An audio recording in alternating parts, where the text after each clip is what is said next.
Hello friends, কেমন আছেন সবাই? আমি ডক্টর সম্বিতা মৈত্র ওয়েলকাম করছি আমার চ্যানেল কিওর বাই হোমিওপ্যাথিতে। আজ আমরা একটা অত্যন্ত এই মুহূর্তে অত্যন্ত ইম্পর্টেন্ট একটা টপিক নিয়ে আলোচনা করব। সাম্প্রতিককালে ইন্ডিয়াতে রেড অ্যালার্ট জারি হয়েছে নিপা ভাইরাস নিয়ে। অলরেডি ওয়েস্ট বেঙ্গল, ঝাড়খণ্ড, নেপালে নিপা ভাইরাস ডিটেক্ট হয়েছে। তার মধ্যে 5 কেসেস অনলি ইন্ডিয়া থেকে পাওয়া গেছে এবং যার মধ্যে 2 জন নার্স। এটা একটা ভয়ঙ্কর ভাইরাস যেটা প্রাণঘাতী হতে পারে এবং এর 50 থেকে 70% কেস কিন্তু ফ্যাটাল, মানে যেটা মৃত্যু ডেকে আনতে পারে বা মৃত্যু পর্যন্ত গড়াতে পারে। তার মানে 5 পেশেন্টের মধ্যে 3 থেকে 4 জন কিন্তু মারা যেতে পারেন। তাই এখনই সময় সচেতন হওয়ার।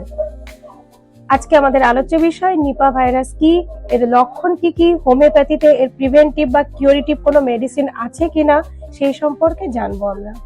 তো ভিডিও স্কিপ না করে অনুরোধ থাকলো খুব ধীরে এবং সুন্দরভাবে ভিডিওটি শোনার এবং বোঝার।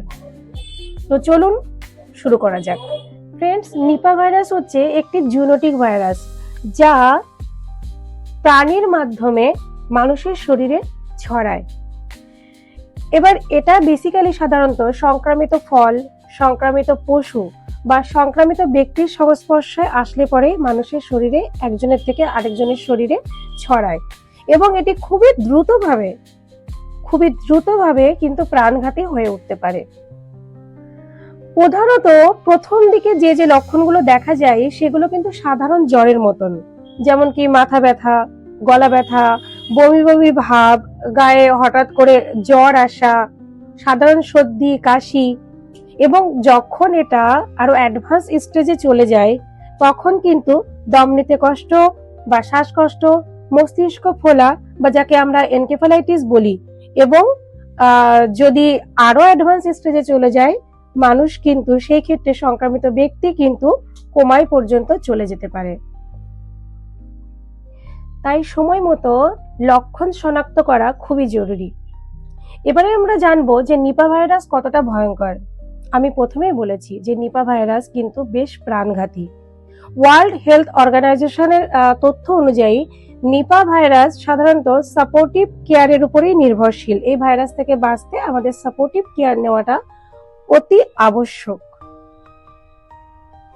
কারণ এখনো পর্যন্ত এর নির্দিষ্ট কোনো ভ্যাকসিন বা কোনো অ্যান্টিভাইরাল বা কোনো ওষুধ কিন্তু আবিষ্কার করা যায়নি বা সম্ভব হয়নি। তাই সাপোর্টিভ কেয়ার খুবই জরুরি। এখন আমরা জানবো যে নিপা ভাইরাস নিয়ন্ত্রণে হোমিওপ্যাথির ভূমিকা কি। হোমিওপ্যাথি কি নিপা ভাইরাস কিওর করতে পারে, সম্পূর্ণভাবে নির্মূল করতে পারে? উত্তর হলো হোমিওপ্যাথি নিপা ভাইরাস কিওর করতে পারে না বা নির্মূল করার দাবি রাখে না, কিন্তু সঠিক তথ্য তার সাথে এটা যে হোমিওপ্যাথি মাধ্যমে আমাদের শরীরের ইমিউনিটি সাপোর্ট বাড়ানো যেতে পারে, যেটা কিনা লক্ষণ নিয়ন্ত্রণে বা শরীরের ভাইটাল ফোর্সকে বাড়িয়ে নিপা ভাইরাসের যে লক্ষণ সমূহ আমাদের শরীরে দেখা যাচ্ছে তার বিরুদ্ধে একটা সাপোর্টিভ সিস্টেম শরীরে তৈরি হতে পারে। তাহলে আসুন জেনে নেওয়া যাক কিছু সাধারণ হোমিওপ্যাথিক রেমেডি সম্পর্কে। তবে অবশ্যই আমি এটা বলতে চাই যে যদি আপনাদের মধ্যে উপরোক্ত যে লক্ষণগুলো আমি বললাম সেগুলো যদি দেখা যায় তাহলে কিন্তু অবশ্যই একজন অভিজ্ঞ হোমিওপ্যাথিক চিকিৎসকের পরামর্শ নিয়েই ওষুধ গ্রহণ করবেন।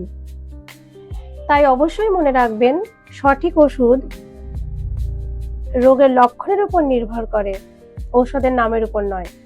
প্রিভেনশন কেয়ার নিপা ভাইরাস নির্মূলকরণে বা নিপা ভাইরাস থেকে আমাদেরকে রক্ষাকরণের জন্য অবশ্যই জরুরি। আর যেটা করতে হবে সেটা হলো কোনো পাখির দ্বারা কামড়ানো ফল বা কোনো না ধোয়া ফল অবশ্যই খাবেন না। সংক্রামিত ব্যক্তির থেকে দূরত্ব বজায় রাখুন এবং মাস্ক বা পরিষ্কার পরিচ্ছন্নতা বজায় রাখুন। যে কোনো সবজি, কাঁচা সবজি খাওয়ার আগে সেটাকে ভালো করে ধুয়ে খাবেন। এবং সাম্প্রতিককালে যেটা শোনা যাচ্ছে যে খেজুরের রস বা তালের রস খাওয়া যাবে না, আসলে কি হয় যে খেজুরের রস বা তালের রস যখন সেটাকে কালেক্ট করা হয়, তো সেই ক্ষেত্রে হাইজিন মেনটেন করা হয় না। অনেক সময় দেখা যায় যে পাখি বা বাদুড় সেখানে এসে বসছে এবং তাদের মুখ নিঃসৃত লালা বা তাদের শরীরের বিভিন্ন ধরনের জীবাণু সেই রসের সঙ্গে মিশ্রিত হচ্ছে।